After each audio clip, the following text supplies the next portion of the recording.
Hi AP.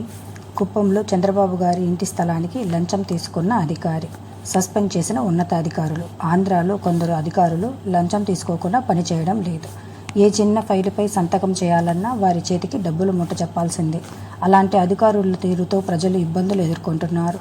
తాజాగా ఒక అధికారి మరీ అత్యుత్సాహం ప్రదర్శించాడు.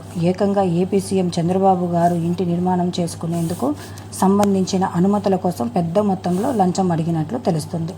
ఈ ఘటన గత ప్రభుత్వ హయాంలో జరగగా ప్రస్తుతం ఆ అధికారిని సస్పెండ్ చేస్తూ ఉన్నతాధికారులు ఉత్తర్వులు జారీ చేశారు. కుప్పంలో ఏపీ సీఎం చంద్రబాబు నాయుడు గారు ఇంటి నిర్మాణం చేస్తున్న విషయం తెలిసిందే. గత వైసీపీ ప్రభుత్వ హయాంలో ఈ ఇంటి నిర్మాణం మొదలుపెట్టారు.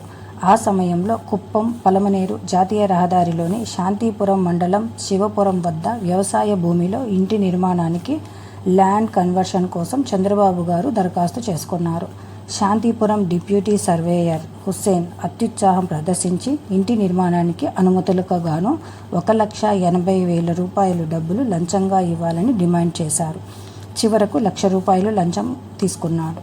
డిప్యూటీ సర్వేయర్ లంచం తీసుకున్న విషయాన్ని ఇటీవల కుప్పం పర్యటనకు వచ్చిన చంద్రబాబు గారి దృష్టికి స్థానిక టీడీపీ నేతలు తీసుకెళ్లారు. Collector Sumit Kumar, joint collector శ్రీనివాసులతో విచారణ జరిపించాలి అని ఆ సమయంలో చంద్రబాబు గారు ఆదేశించారు. దీంతో సర్వే శాఖ ఏడీ గౌస్ బాషాతో శాఖాపరమైన విచారణ చేయించగా డిప్యూటీ సర్వేయర్ లంచం తీసుకున్నది నిజమని తెలిసింది. దీంతో అతన్ని సస్పెండ్ చేస్తూ జాయింట్ కలెక్టర్ శ్రీనివాసులు ఉత్తర్వులు జారీ చేశారు. కాలం చాలా మారిపోయింది.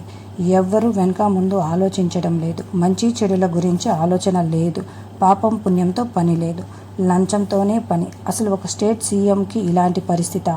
సరే, గత ప్రభుత్వంలో జరిగింది. అప్పుడు కూడా నారా చంద్రబాబు నాయుడు గారు మాజీ సీఎం ప్లస్ కుప్పానికి ఎమ్మెల్యే.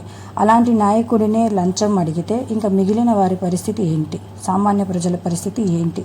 ప్రజలు ఆలోచించాలి. ప్రభుత్వాలు సరైన నిర్ణయాలు తీసుకోవాలి. ఎర్రజెండా మీడియా. Thank you.